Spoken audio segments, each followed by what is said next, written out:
Hello, magandang araw. Ngayon naman ay tuturuan ko kayo kung paano magluto ng masarap at malutong na pritong manok with coating at breading.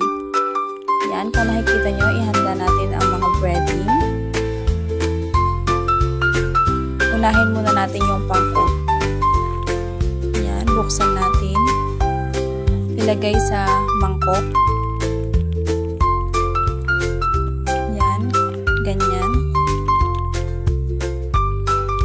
Kumuha ng tubig pang halo para ma-mix mabuti. Kumuha ng kutsara, i-mix ng mabuti para maganda ang pagkaka-coat at pagkakalapat sa manok. Dagdagan ng tubig para mahalong mabuti, maganda yung texture. Ganyan, haluin ng haluin hanggang sa gumanda yung texture. Yan yung pang-coat natin. Ay, pang-breading. Pang-coat. Tapos ito naman yung pang-breading. Ang harina. Ilagay sa plato. Ikalat.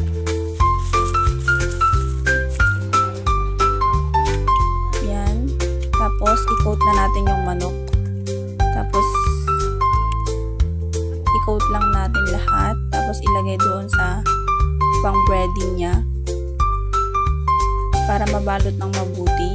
Ganyanin, kinamay ko na para maayos yung pagkakalagay, pagkakalapat sa manok ng breading. Ganyan. Yan na yung na bread. Tapos magpainit ng mantika, kawali. Kapag mainit na, ilagay na yung na breading na manok. Ganyan. Huwag pagsabay-sabayin para may space pa para may baliktad. Kada ilang minuto, baliktarin para maluto din yung loob. Pag ganyan, luto na, ilagay sa plato. Ganyan.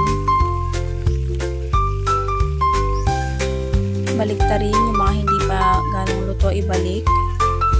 Katulad nito, hindi pa ganong luto yung loob niya. Kaya baliktarin, ibalik sa kawali. Maghintay lang ng ilang minuto. Kapag may nakikita kayong luto dyan, pwede nyo nang kunin.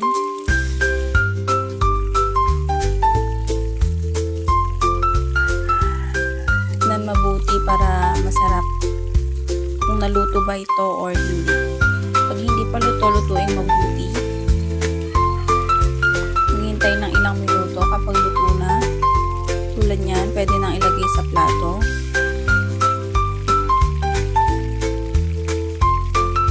Ayan. Ayan, luto na. Ilagay na.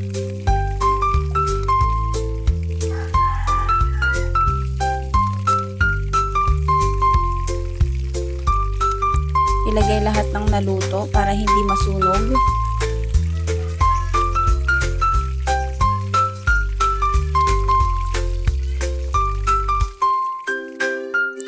Kapag alam mong luto na lahat, pwede mo na siyang hanguin. And then, ayan.